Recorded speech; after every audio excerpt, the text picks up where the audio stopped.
Well, joining us now is John Jordan, the producer of the Jesuit Rec Room from Loyola Productions. Thank you so much for being with us, John. Kevin, thank you so much for having me. It's great to be here.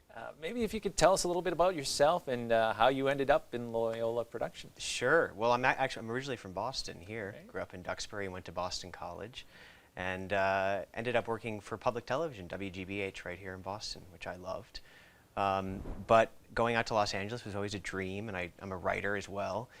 So I made the trip about 2 years ago, and from my links at Boston College, I really was inspired by the Jesuits, and they really helped me in so many ways in my life. And when I found out they were having a production company right out there, I had to go in with my experience and see if there was a way we could work together.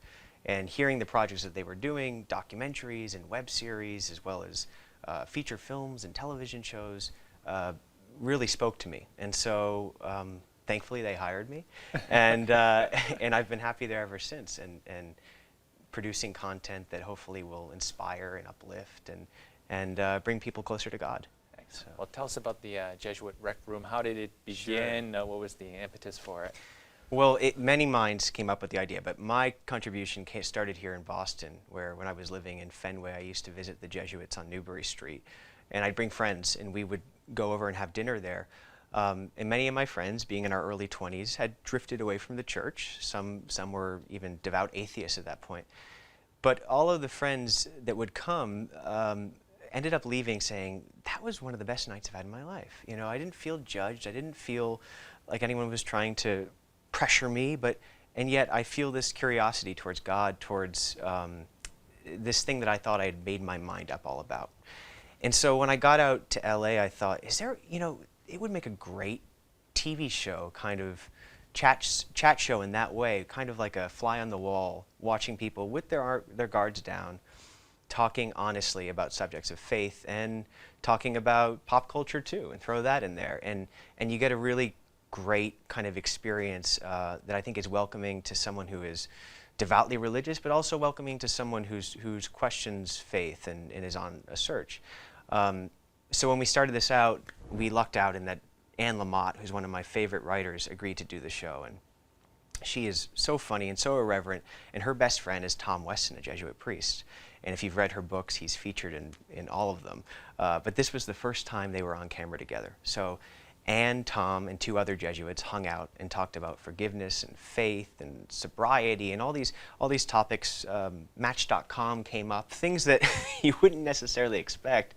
And yet, I think people will find it funny and inspiring and fresh when they see it. Yeah. Talk about the role of conversation. I know it can be hostile out there, people going at each other, but you touched on a little bit about understanding and how you see this Jesuit Rec Room as a way to sort of bridge that.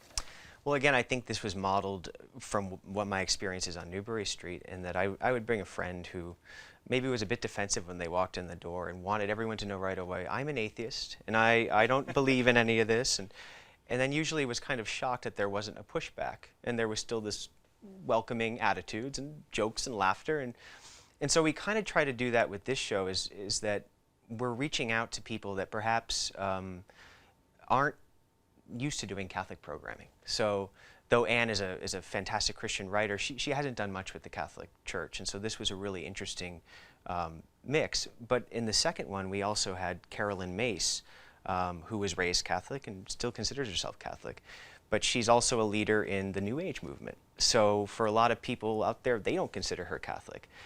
And to have her there and have this conversation was a real bridge builder, because it was surprising to see how her Catholic faith inspires her today, and the similarities, some unexpected similarities between two Jesuit priests, a nun, and Carolyn Mace, and what they could all learn from each other. It was a great conversation.